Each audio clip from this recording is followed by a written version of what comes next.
ago, imparting wisdom and technology to our ancestors. One radical theory contradicts orthodox opinion to say, yes, we have been visited by beings from another world.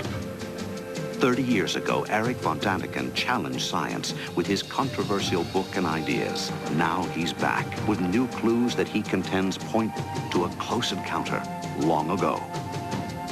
From Egypt to Turkey, from South America to Antarctica, we will travel the world in search of evidence and artifacts that von Däniken believes prove his theory that we are not alone. Today, life may have been found on Mars. Is it possible that new planets deep in space could support life? Tonight, we explore our own planet. Are there signs that someone found us before we could find them?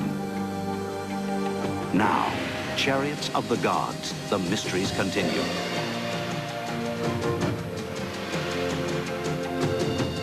With Erich von Däniken.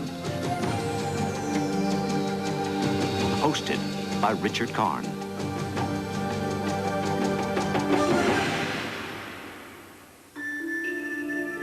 The universe, an infinite mystery. For thousands of years, human beings have looked to the night sky with awe and wondered, is anybody out there? At the end of the 20th century, we have finally discovered clues that there may be life on another planet, Mars. If this is in fact true, life started there. The first evidence ever that life started anywhere else besides the Earth. We're now on a doorstep to the heavens. What a time to be alive. Its implications are as far-reaching and awe-inspiring as can be imagined. This stunning discovery marks a turning point in human history. But there's more. The razor-sharp eyes of the Hubble telescope pierce the darkness of deep space, looking for more clues that we are not alone. New planets have been found that could support some kind of life. I personally believe there are other civilizations. There are other living creatures in other solar systems. Is it possible that these living creatures found us before we could find them?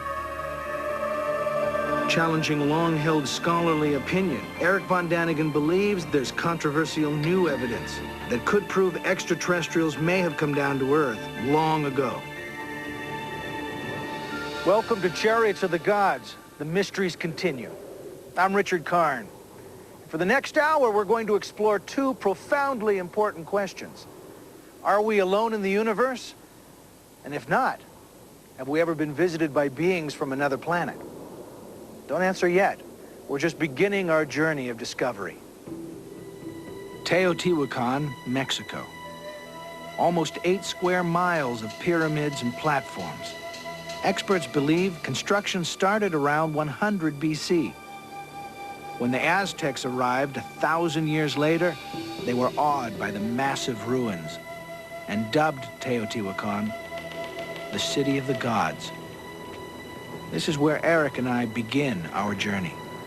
Well, Richard, we just climbed halfway to the Pyramid of the Moon. The people that built this, did they call it the Pyramid of the Moon?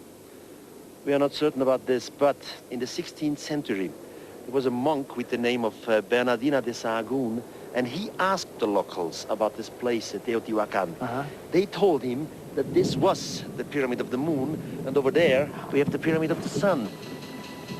The people who constructed this vast city possessed a sophisticated knowledge of mathematics, astronomy, and engineering.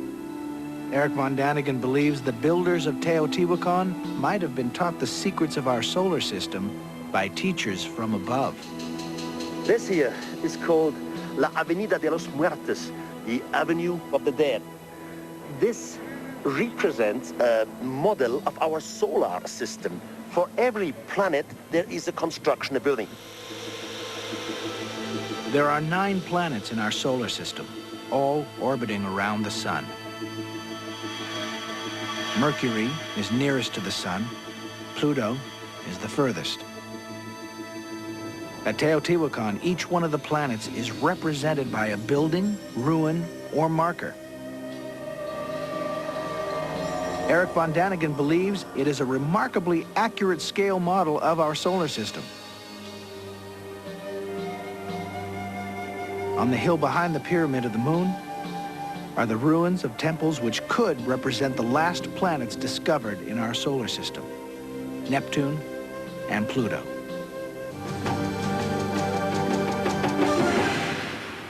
IMT.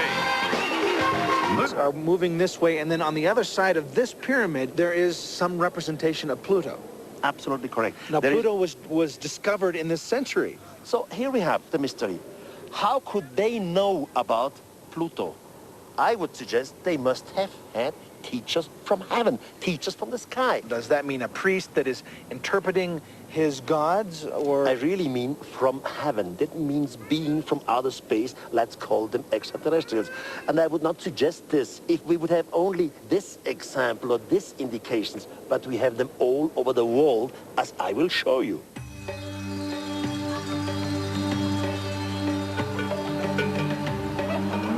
Egypt, one of the oldest civilizations on the planet.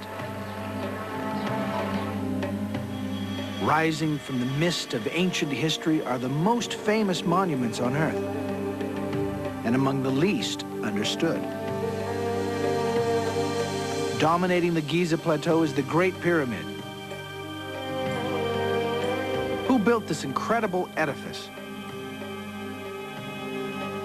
Historical documents credit the mighty pharaoh Khufu, also known as Cheops, and his army of 100,000 workers.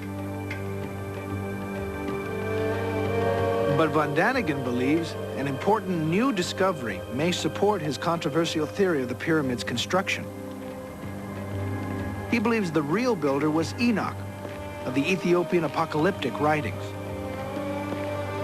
Eric von Daniken believes that Enoch was warned by gods from the sky that a great flood would destroy civilization. Enoch built the Great Pyramid to protect ancient texts from the rising waters. He designed secret chambers carved deep inside this mountain of stone. Were the gods who foretold the coming of a flood really extraterrestrials? Von Daniken believes the answer may still be hidden inside the pyramid. The interior of the Great Pyramid is a marvel of engineering skill. A long tunnel leads to the magnificent Grand Gallery. At the top of the gallery, von Daniken believes there are more clues that it was Enoch, not Khufu, who built the Great Pyramid.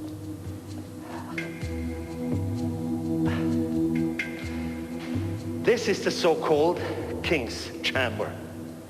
Simply gigantic. As you can see, there are absolutely no hieroglyphs. Empty.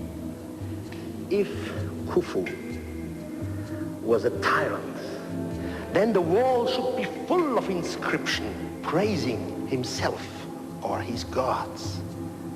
Von Daniken believes the blank walls of this chamber indicate the pyramid was not created to serve as Khufu's tomb. But there's more. Many wonder how the pyramid was built. Could an ancient culture assemble 2.5 million giant stone blocks with such perfection, less than 1/10 of a degree off true north? Eric von Daniken believes these mysteries could support his theory that the Great Pyramid was built by Enoch at the request of extraterrestrials, teachers who descended from the heavens. If so, where are the secret chambers filled with ancient texts? Only recently has modern technology allowed investigators new ways to attempt to unravel this great mystery, which has challenged scholars and archaeologists for thousands of years. Some ancient text says that this pyramid was constructed before the Great Flood and many secret chambers should be in here. Could this shaft maybe lead to one of these chambers? In 1993, German engineer Rudolf Gantenbrink designed and built a small robot to explore the mysterious shaft. Dubbed Upawat for Opener of the Way, The tiny robot was equipped with a video camera and remote steering. Its mission: follow the shaft into the darkness in hopes of discovering ancient secrets hidden for thousands of years. I had no clear idea what I should find at the end of the shaft. I expected anything, but not especially this. Upawat had climbed 60 yards into what was thought to be merely a symbolic shaft.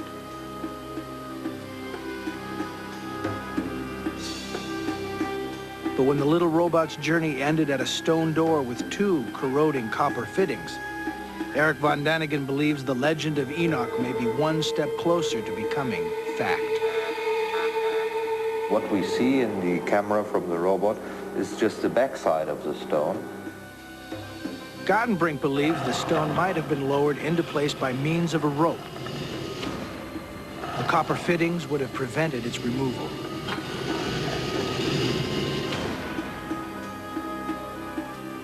Could this door lead to the secret chambers Enoch was told to build by the teachers who descended from the sky? There are hundreds of references contained in the oldest Egyptian texts which tell us that the gods concealed a great secret at Giza. In my view, we now know that there is a hidden chamber inside the Great Pyramid, and we now know from seismic work that there is a hidden chamber under the Great Sphinx. We need to know what lies in those chambers, because the ancient Egyptian texts tell us that it will be a matter of enormous importance that could contain a startling revelation about the origins of human civilization. Eric von Daniken suggests that, as at Teotihuacan, this could be another tantalizing clue that extraterrestrials may have visited Earth in ancient times. A scientific mission to look behind the small stone door with a tiny camera awaits approval from Egyptian authorities. Only then will we come closer to solving the mystery of who built the Great Pyramid. Welcome back to Eric von Daniken's Chariots of the Gods. The mysteries continue. At the end of the 20th century, we take the idea of human flight as a given. Our space shuttles head towards space so often few people even notice when they leave or when they return. And it all started with the Wright brothers 100 years ago. Or did it?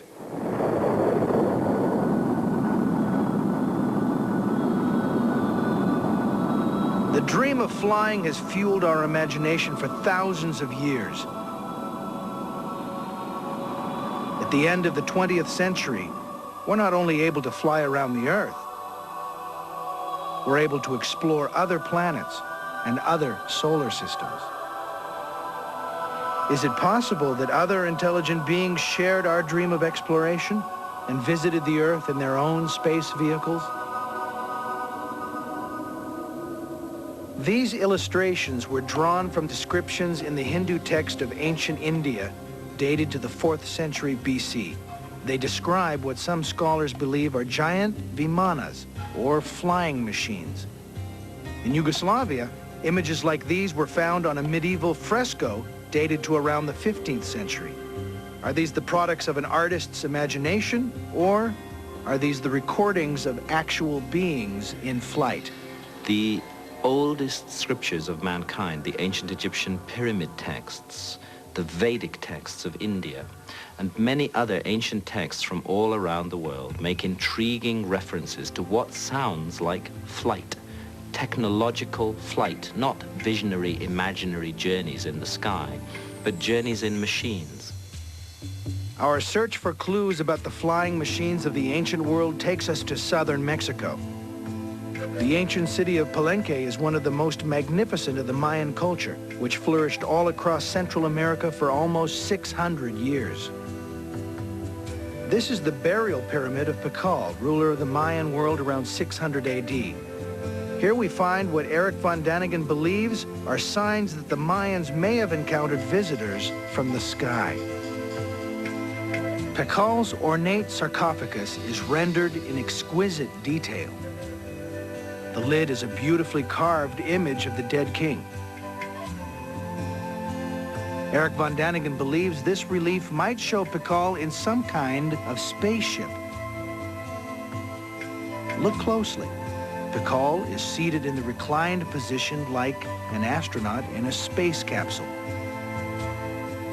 His hands seem to be gripping the controls, almost like an airplane pilot.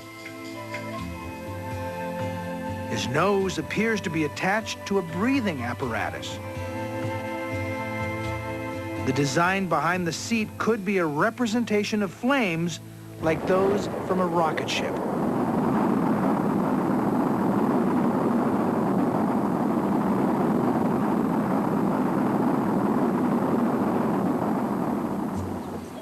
Von Daniken travels to the jungles of Tabasco and points to what he believes is a clue that ancient astronauts have indeed visited this culture. During this journey, I showed clues for an extraterrestrial visit in the past. But I have more. 60 years ago, a gigantic engraved stone was found in the jungle of Tabasco in Mexico. Now you see yourself. There is a flying being, to my view, an extraterrestrial floating down from the sky. His head has a helmet, and with a little imagination, one can even recognize a microphone on his lips. His two arms and hands are looking down, while on the contrary, his legs towards the sky. In this case, I definitely see an astronaut coming down from heaven to teach humanity. If this were the only evidence we have of visits to the ancient world by beings who could fly, it'd be easy to say it's all just fantasy. But sometimes you have to look down to look up. Nazca, Peru, one of the great mysteries of the ancient world. From the ground, Nazca is an empty, endless desert. But from the air, the secret of Nazca is revealed. The desert is, in fact, a tapestry of elaborately carved lines and figures stretching for more than 100 miles. From the air, you can see the famous figures of the spider, the hummingbird, and the monkey. Without the ability to fly, experts don't know how the Nazcans gained the perspective needed to create such elaborate figures on such a huge scale. There's even disagreement about the purpose of these markings. Originally, they were thought to be calendar-related or astronomical guides. No one really knows. But there's more to Nazca than this ancient menagerie.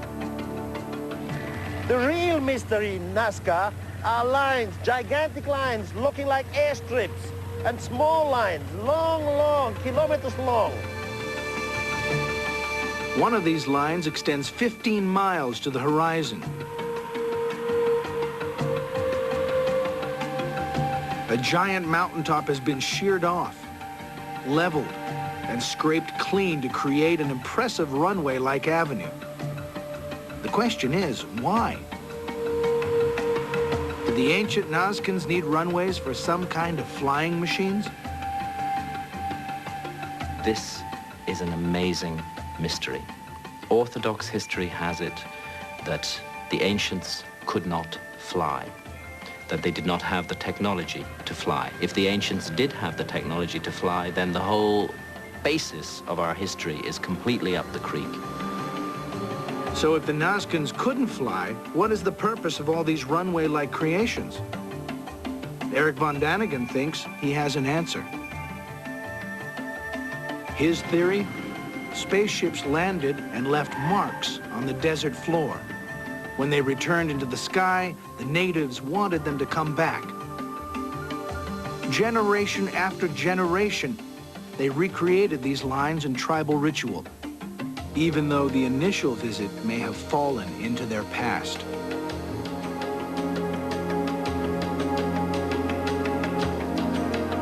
There is one more clue that the ancient Nazcans may have had a close encounter with extraterrestrials. The figure of El Astronato has watched the skies over Nazca for as many as 3,400 years.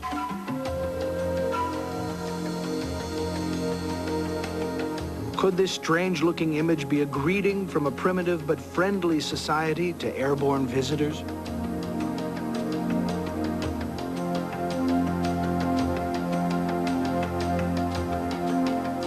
Only if and when extraterrestrials return to Nazca, Peru, will the mystery of these lines and figures finally be solved.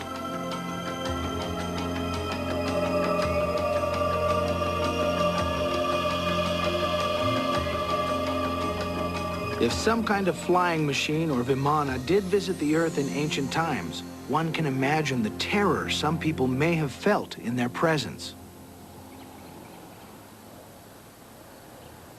In Turkey, the eerie landscape is dotted with hundreds of small caves in the soft volcanic rock. But the real mystery of this region can't be seen above ground. Perhaps 2,500 years ago, elaborate cities were carved deep under the earth. Were these intricate maze-like settlements a primitive air raid shelter to protect the citizens from airborne enemies? There are caves and chambers all over.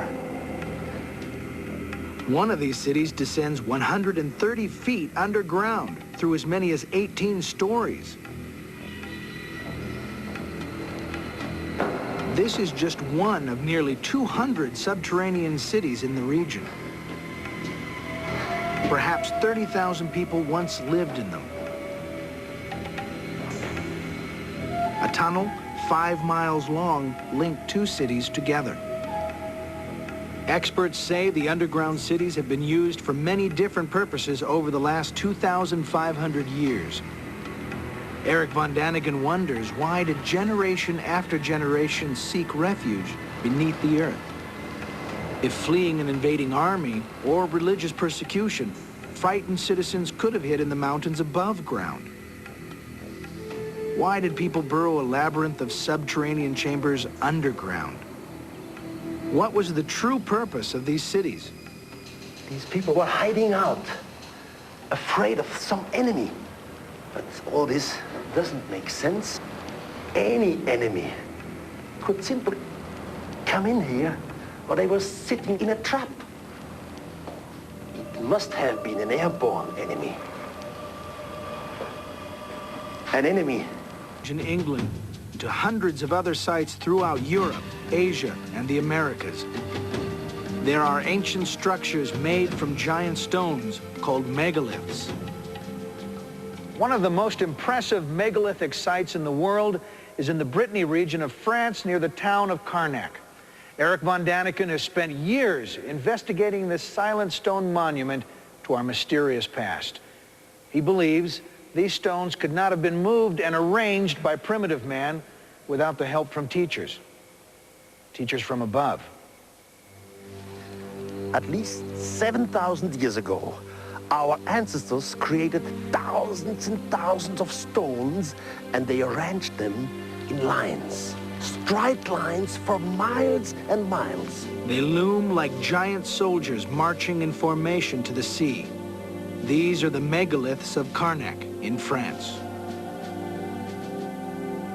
Now this is the largest megalith ever moved in ancient Europe. It's man-made, cut, as you can see.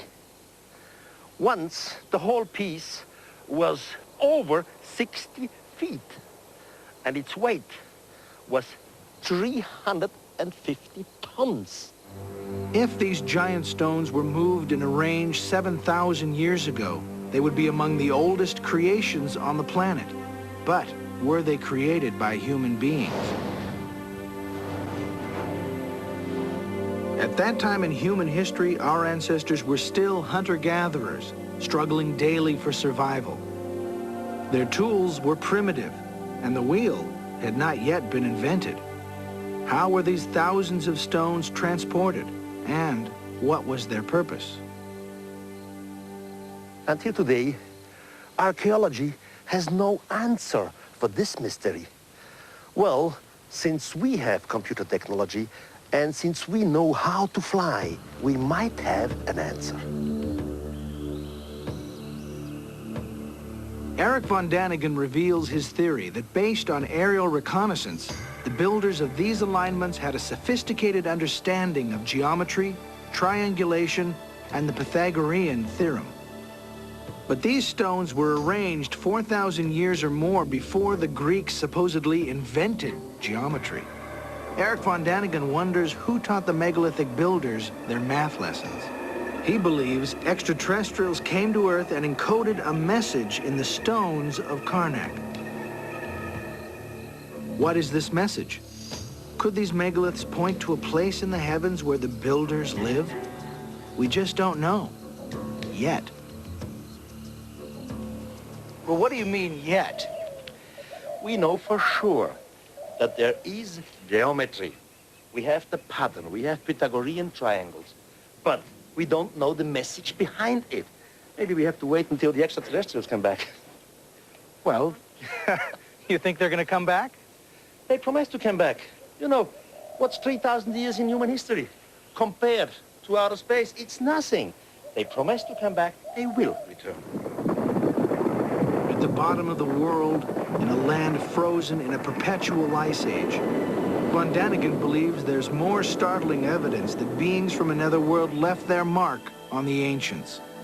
In 1531, Orontes Phineas drew this map of Antarctica. But Antarctica supposedly wasn't discovered until about 250 years later in 1773. How could Orontes Phineas map a continent which didn't officially exist? There's a huge mystery here which scholars are not addressing, and it cannot be ascribed to coincidence. What is even more mysterious than Phineas knowing about a continent that hadn't been discovered is that Phineas appears to know what Antarctica looked like before it was covered with ice. And that was 125,000 years ago. How did he know the continent's shape before it was frozen under miles of ice? We've only known how the subglacial topography of Antarctica looks since the 1950s, when seismic surveys were taken across the ice cap. We are left to consider profound questions. Questions which force us to re-examine our ancient history. Eric von Daniken believes Orontes Phineas drew his map based on even older source maps created by extraterrestrials. Only visitors from the sky, von Daniken maintains, had the sophisticated technology necessary to peer through the ice to chart the landmass below. We don't know, but this map could be evidence that our planet was once surveyed from the air by beings from another world. If extraterrestrials gave these maps to humanity, the question arises, what other kinds of advanced technology may have been handed down to us from sophisticated space travelers? Eric von Daniken believes these teachers from beyond may have taught the ancient Egyptians the secret of electricity thousands of years before it was discovered by modern man. This is the temple of Osiris in Abydos, in Central Egypt. One of the most mysterious gifts has come down from heaven to earth. It is the so-called jet pillar. It has been suggested that it could be a symbol of fertility, or maybe a symbol of eternity, but also a symbol of power. What power? Do they maybe mean electricity? Eric believes the jet pillar could have been used as some kind of electrical insulator, like you see at the top of modern power poles. But did the Egyptians have a way to generate electricity in the first place? According to von Daniken, a strange metal-lined vessel was found not far from central Egypt. From the outside, this exact replica looks like an ordinary clay jar. But when von Daniken pours in a common acidic liquid, like vinegar, this strange jar generates electricity like a battery.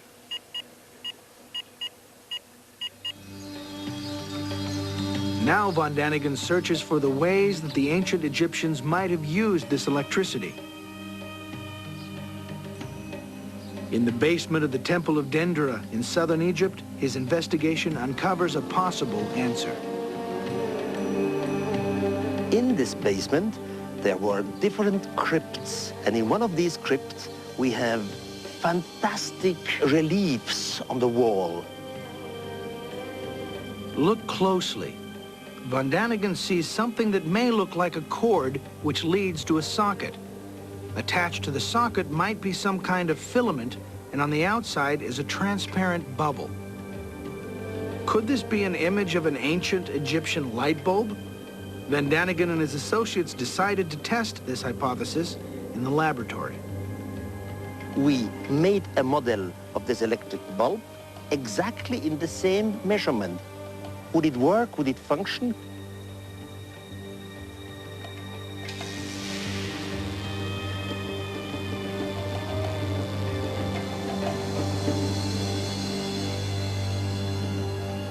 And it functioned. It works. If, as Eric von Daniken believes, extraterrestrials brought light to the temples and crypts of ancient Egypt, did a possible close encounter in South America cause some darker consequences? What you're about to see might disturb you. We are here in the Museum of Ica in Peru. This is one of the deformed skulls found in this area. Inca and pre-Inca tribes used the soft bones of their babies. They pressed it together with wood and leather. I ask myself, why have societies done this torture to their children?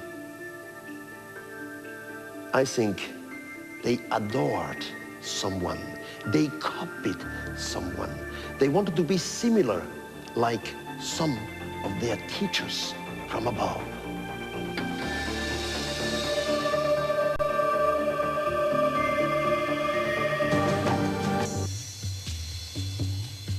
This is Chichen Itza in the Yucatan Peninsula of Mexico.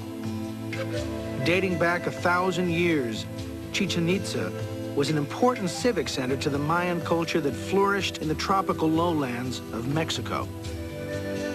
The Maya were fascinated with astronomy. Their observatory still stands as a testimony to their yearning for knowledge. But did the Maya have help from someone or something who understood astronomy far better than they did?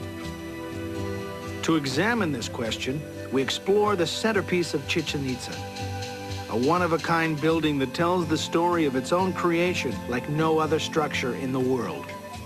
This pyramid is called El Castillo. It's dedicated to the god of Kukulkan, which was the feathered serpent. Kukulkan was one of the teachers to the Maya. He descended from the sky. According to von Daniken, the legend continues that after Kukulkan descended to Earth, he taught the Maya in astronomy and mathematics. There are 4 stairs on each side on the pyramid, and every stair has 91 steps. You take 91 4 times means 364, and the top one is 365, so we have one calendar here. Surprisingly, the Mayan calendar incorporated the movements of the sun and moon and is as accurate as our own calendar today. How is it possible that the ancient Mayans possessed this knowledge at a time when Western man thought the Earth to be flat? Let's get up here. I have to show you something really fantastic up there. Come on. Well, you know, you can read the ancient signs, but these modern ones say it's very dangerous to walk up here. Look, traveling with me is always dangerous. I know, I was just trying to not have to climb up 91 stairs. Here, follow me. Okay.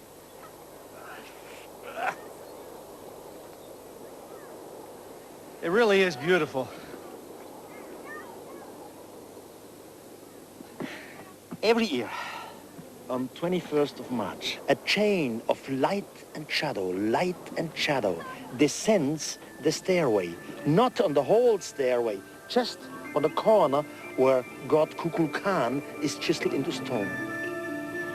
The Castillo is oriented in a special way, with each of its 4 corners facing the cardinal directions. When the sun rises during the spring equinox, the light strikes the steps at an angle.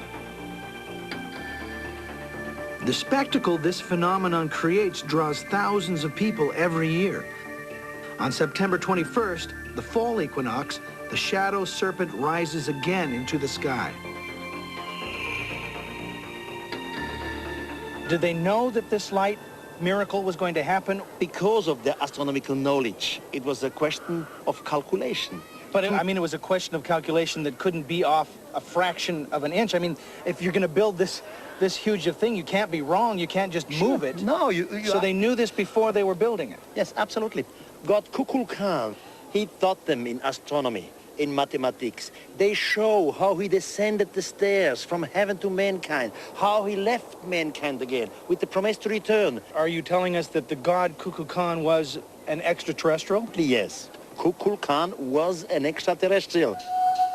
The concept of gods descending to Earth is common in religions and cultures all around the world. But were these fictional gods of mythology or real visitors from another world? Ancient astronauts who came down to Earth long ago. Similar religious legends are found in the South American country of Bolivia. At an altitude of over 12,000 feet, descendants of the Inca pay homage to their presterio, their patron saint. But over 1,500 years ago, at Tiwanaku, their ancestors celebrated their great god, Viracocha.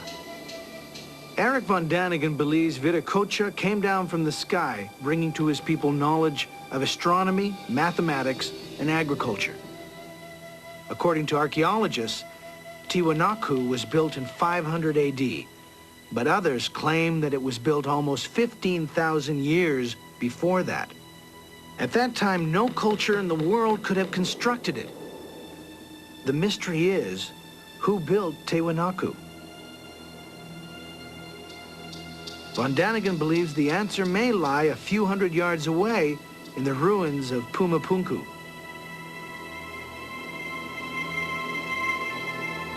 I have reasons to believe that Pumapunku once was an Earth base of extraterrestrials. In Pumapunku, we have strange technology from another world. Stone building blocks are intricately cut with laser precision. They could have fit together like pieces of a puzzle, a sophisticated architectural achievement for a primitive culture. But von Daniken suggests that there is more evidence that the builders of these two cities had help from teachers from the sky. This block has been etched with a perfect groove. Today, we would use a diamond-tipped saw to achieve this kind of accuracy, a technology only developed this century. Here lies yet another mystery few can explain. Whoever built Tiwanaku came up with a very ingenious method for holding together the huge stones which they used to build the site. They carved a groove in the edge, and into this groove they would pour a molten alloy, which later hardened into a staple. Eric von Daniken believes that extraterrestrials brought these sophisticated technologies down to the people of the region. The natives were awed by these strange visitors and worshipped them. Experts say Pumapunku was an ancient temple. But was it a place to worship gods of mythology or true living beings?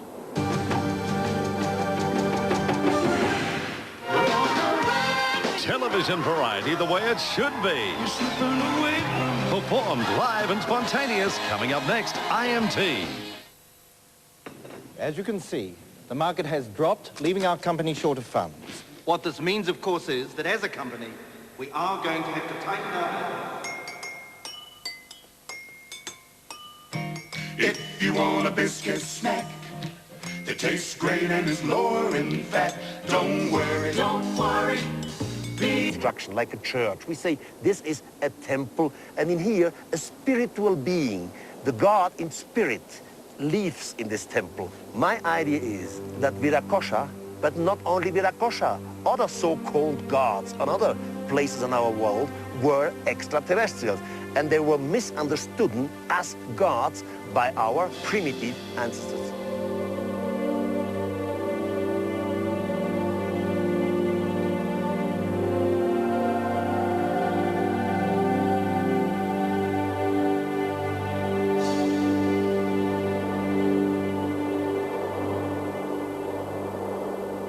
they saw these beings leaving the earth with fire and smoke, and so they believed they must be gods, although they were not gods. Well, have you ever seen a UFO? Oh, good point. Sometimes I have the impression when Eric von Däniken shows up, they run away. I never saw a UFO. It's a shame. Well, if you had seen one, what would you say to them? Well, first, I would be afraid. Why? Because it's strange, you know. They are not used to something like this. And then, naturally, I would try to make communication, however, by language or telepathy. And then I would ask some questions, a lot of questions. But the other way around, how would you react if you, of a sudden, would see a UFO? Well, if it's in the distance, it would be fine. I'd go, wow, look, there's, you know. But if they were confronting me, I mean, right there, I guess my first thought would be, why me? Though Eric and I have never seen a UFO or an extraterrestrial, the fact remains many people claim they have. In light of this phenomenon, advanced technology may help us communicate with extraterrestrials in ways our ancestors could not have imagined. Launched in the 1970s, the Pioneer satellite first explored Jupiter. After a close encounter with the largest planet in our solar system, Pioneer continued its journey into deep space. Fixed to the side of the tiny spacecraft is a gold disc. Etched on the disc are chemical symbols, a map of Earth's location in the solar system, and the figures of a man and a woman. The man has his hand raised in a friendly greeting to anyone or anything that might encounter Pioneer on its journey into the unknown. Remember El Astronato, the figure carved into a mountainside? It appears the ancient Nazcans were trying to communicate with extraterrestrials. 3,400 years later, we're still looking to the sky and wondering, is anybody out there? At the beginning of the program, I asked you to consider two provocative questions. Are we alone in the universe? And if not, have we ever been visited by beings from another planet? And for the past hour, we've explored the mysteries of the ancient world through the eyes of Eric von Däniken. Did extraterrestrials visit the Earth, imparting wisdom and technology to our ancestors? You're going to have to decide that for yourself. But at the end of the 20th century, new technology allows us to examine our world and other worlds for signs that we might not be alone. Now, our program ends here, but our search for clues, both on Earth and in the heavens, will continue. For Eric von Däniken and anyone else out there who might be watching, I'm Richard Karn. Good night.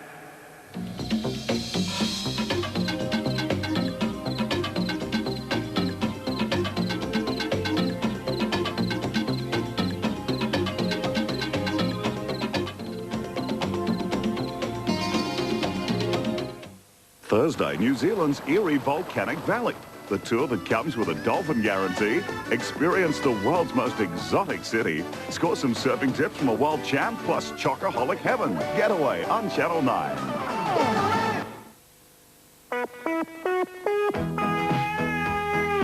Channel 9 now brings you the results of tonight's lotto draw.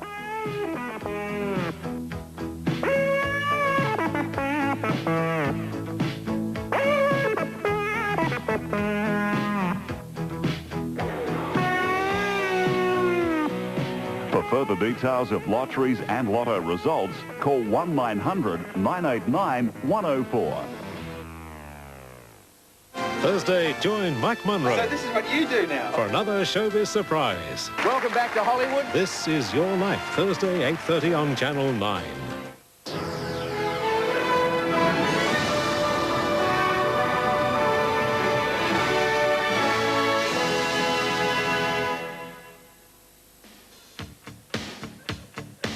I'm really upset and I'm very, very angry. They're going to fill the Channel 9 pool in. I'm not happy. Hello, Kerry. Pardon? Mr. Packer. Don't think I'm going to take it lying down. Oh, no, that's it. What are you doing? No. Come back, you stupid woman! I'll come in, but I'm coming back here. I am not letting this easily. So I have got a fax number for pool support. Oh.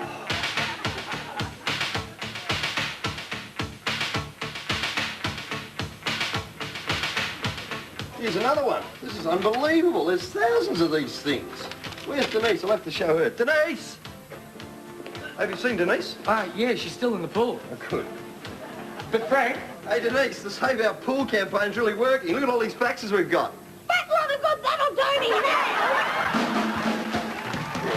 Live from Studio 9 in the heart of Television City, this is In Melbourne Tonight.